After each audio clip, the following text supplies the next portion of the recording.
Compass সিরিয়ালে আজকের পর্বে আপনারা দেখতে পাবেন কম্পাস ঋতুজাকে সব কিছু বলে দেয়। আর তখন ঋতুজা বলে, এসব ব্যাপার আর তুই আমাকে একবারও জানালি না তখন? তো না মা, আমি ভয় পেয়ে সত্যি তোমাকে জানাতে পারিনি কো।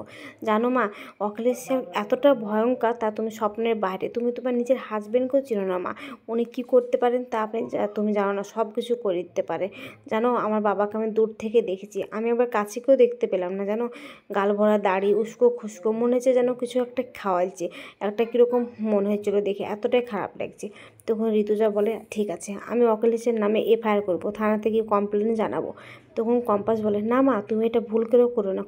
যদি জানতে পারে যে আমি তোমাকে সব কিছু বলে দিয়েছি, তাহলে তুমি জানো না যে অখিলেশ স্যার কী করতে পারে। তা ও খুব ভয়ঙ্কর, তোমার ধারণার বাইরে। তুমি হয়তো আজ পর্যন্ত চিনতে পারোনি তোমার হাজব্যান্ডকে, কী করতে পারে আর কী করতে পারে না এসব বলে। তখন বলে, আচ্ছা ঠিক আছে, আমি কিছু বলবো না কিন্তু তুই সাবধানে থাকিস। আর তুই কী বললি, তুই সব কিছু বলে দিলি ওকে?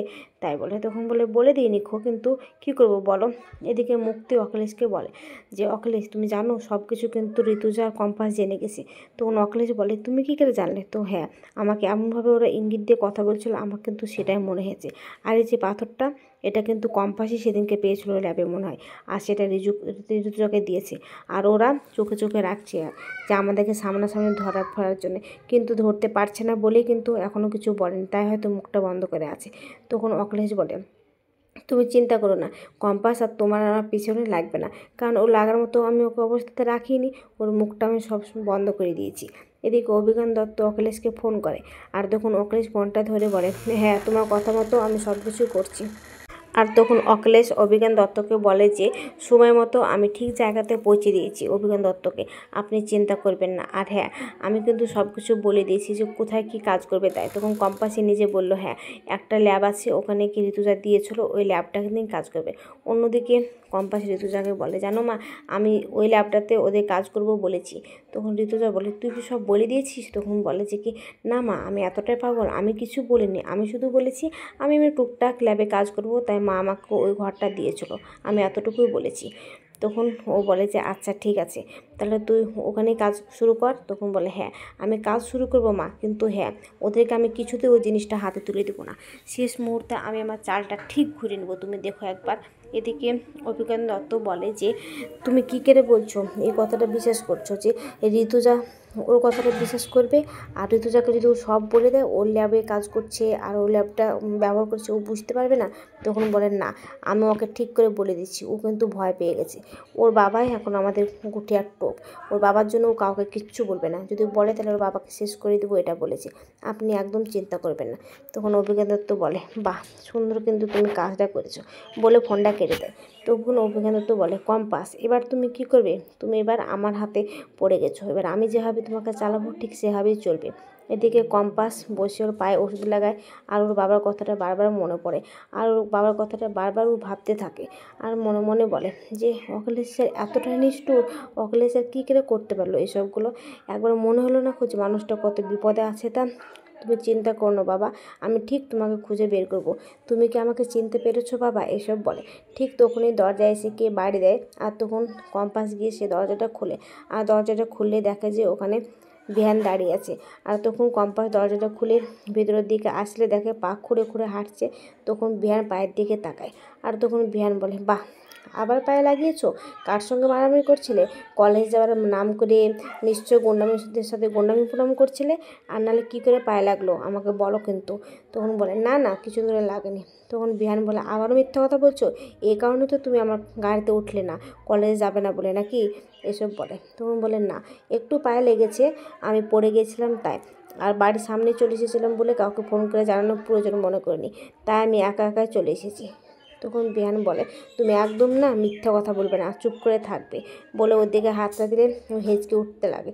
তখন বলে, আবারও হেঁচকে উঠছো, উফ আমার কিন্তু অসহ্য লাগছে এই হেঁচকে উঠানো দেখে, একদম বন্ধ করে হেঁচকে ওঠানো, বুঝতে পারলে? আর চলো ওখানে বসবে।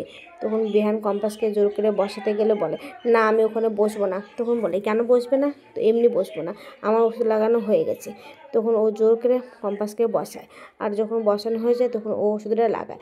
আর তখন কম্পাস বিহানের দিকে অবাক চোখে তাকিয়ে থাকে, আর ভাবতে থাকে যে এই মানুষটা পারে যে এত বকাবকির পরে আবার এত সুন্দর করে ওষুধ লাগাতে। আর যখন ওষুধ লাগানো হয়ে যায় তখন কম্পাসকে বিহান বলে, শোনো সামনে কিন্তু আমাদের পরীক্ষা, আর তুমি বলে খুব জিনিয়াস, তাই আমি বলছি এই কলেজ থেকে কিন্তু তোমাকে টপার হয়ে বেরোতে হবে। আর তুমি যদি টপার হয়ে বেরো তাহলে আমাদের কলেজের কিন্তু অনেক উন্নতি হবে, তাই বলছি এবার তুমি করে দেখাও এটা, এসব বলে। তখন কম্পাস বলে, বাহ, কেন এটা করব আমি? আর আপনাদের কলেজের জন্য যদি আমি এত বড় উপকার করে দিই তাহলে তার জন্য আমি কী পাবো একবার বলুন তো। তাই বলে ও দাঁড়িয়ে পড়ে। তখন বিহান বলে যে, কেন, তুমি কী নেবে বলো, তোমার কী চাই? তখন কম্পাস ওর মুখের দিকে হাঁ করে তাকিয়ে থাকে। তখন কম্পাস বলে, চুপচাপ দাঁড়িয়ে থেকে কিছু না বলে সেখান থেকে সরে যায়। তখন বিহান বলে, তুমি যে আমার ওয়াইফ হয়েছো, বিহান চৌধুরীর ওয়াইফ, কলেজে সবার সামনে বলতে পাও, হ্যাঁ এটাই তোমার সব থেকে বড় পাওনা, এর থেকে বেশি আর কী চাই তোমার? বলে বিহান চলে যেতে গেলে কম্পাস বলে, তাই না? এটা তো 4 দেওয়ালের মধ্যে সবাই বলতে পারে, কিন্তু বাইরে গিয়ে কজন বলতে পারে? কালকে যাবেন কলেজে, অডিটরে গিয়ে সবার সামনে বুক ফাটিয়ে চিৎকার করে বলবেন যে কম্পাস ভৌমিক আমার স্ত্রী। আর হ্যাঁ, ওই মানুষদের মধ্যে যেন আপনার গার্লফ্রেন্ড মোনালিসা যেন থাকে, তাকেও যেন শোনাতে পারেন। আর হ্যাঁ, যখনই শুনবে না মোনালিসা দিয়ে, আর অমনি হচ্ছে মাথা ঘুরে পড়ে যাবে। আর আপনার বলার তো কোনো ক্ষমতা নেই, আপনি তো বলতেই পারবেন না। কালকে দেখবো যে কতটা আপনার বলার ধক আছে। তখন বিহান বলে, শোনো, বেশি তো কথা বলো না, তোমার সঙ্গে কথা বলাটাই আমার অন্যায়, তুমি এখানকার থাকো, কিন্তু যা খুশি তাই করো। বলে সেখান থেকে বিহান রাগারাগি করে ঘর থেকে বেরিয়ে চলে যায়।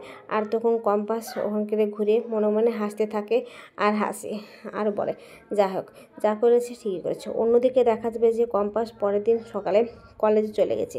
আর কলেজে গিয়ে ওর বন্ধু জিতকে হাত ধরে টেনে নিয়ে আসে, আর বলে, কী হলো বল, এখানে কেন নিয়ে এসেছিস? তখন কম্পাস বলে, একটা কাজ আছে, তুই চল তো চুপি চুপি। তখন একটা ঘর খুলে তখন জিত বলে, এটা তো ঋতুজা ম্যামের পুরনো অফিস, এ ঘরে চাবি তুই কোথায় পালি? তখন কম্পাস বলে, মা আমাকে নিজেই দিয়েছে, তুই একটু কম কথা বল আর তাড়াতাড়ি আমার সাথে ভিতরে ঢুক। তখন ভিতরে যেয়ে বলে, তুই এখানে চুপ করে দাঁড়া। এদিকে বিহান কম্পাসকে গোটা কলেজে খুঁজে বেড়ায়, কিন্তু কোথাও খুঁজে পায় না। তখন কম্পাস জিতকে নিয়ে ভিতরে গেলে জিতকে বলে, আমি তোকে বলেছিলাম না বাবার একটা রিসার্চ আছে, করবো তাই, কিন্তু শোন একটা কথা বলি, তোকে আমি বিশ্বাস করতে পারবো তো? তুই আমার বিশ্বাসের মর্যাদা রাখবি তো? তখন বলে, হ্যাঁ আমি জানি তুই এতটাই জীবনে সবার কাছ থেকে অবিশ্বাস পেয়েছিস যে সবাইকে বিশ্বাস করতে খুব ভয় পায় তুই, তাই বলছি তুই আমাকে নিশ্চিন্তে তুই বিশ্বাস কর, আমি তোর বিশ্বাসের মর্যাদা আমি সত্যি রাখবো। তখন বলে, শোন, আমি এখানকার একটা রিসার্চ করব, আর এটার জন্য তোকে আমার খুব দরকার, আর বাবার ওই লাল ডায়েরিটার আমার কাছে কিছু কপি আছে, আর সেটাই আজ তোকে দেখাবো, তুই দেখবি তো? তখন বলে, হ্যাঁ আমি অবশ্যই দেখবো, কেন দেখবো না, আমি তোর পাশে সব সময় আছি। তখন কম্পাসের ব্যাগটা তুলে আর ল্যাপটপটা বের করে, আর কম্পাসকে বলে, তুই এখানে বসে দেখা। তখন কম্পাস সব কিছু ওকে দেখাতে থাকে। আর তখন জিৎ বলে, হ্যাঁ কম্পাস, তুই তোর বাবার খোঁজ পেয়েছিস? তোর বাবা কোথায় আছে না আছে কিছু কি তুই জানতে পেরেছিস? আগাম পর্বে দেখতে হবে। কম্পাস বলে, এই রিচার্জটা যদি আমি শেষ করতে পারি তাহলে আমি বাবাকে পারবো ওদের খবর থেকে বের করে আনতে, তাই তো আমি এটা খুব তাড়াতাড়ি করছি। অন্যদিকে বিহান কম্পাসের বন্ধু বান্ধবকে জিজ্ঞেস করছে, কম্পাস কি কলেজে এসেছিলো আর প্রত্যেকটা সাবজেক্ট কি ক্লাস করেছে? তখন বলে, না স্যার, প্রথম ক্লাসটা কিন্তু করেনি। এদিকে ওর বাবা কম্পাসের কথা ভাবছে আর বলছে, নিশ্চয় আমার মেয়ে এসেছিলো, ওটা আমারই মেয়ে, এসব বলে। তখন কম্পাস জিতকে বলে, এটা আমাকে যেভাবেই হোক করতেই হবে। তো আজকের পর্বটা কেমন হয়েছে, যদি ভালো লাগে তাহলে কমেন্ট, শেয়ার, সাবস্ক্রাইব করবেন। আর হ্যাঁ, ফেসবুক থেকে দেখলে অবশ্যই ফলো করবেন, আর ভুল কিছু বলে থাকলে আমাকে ক্ষমা করবেন।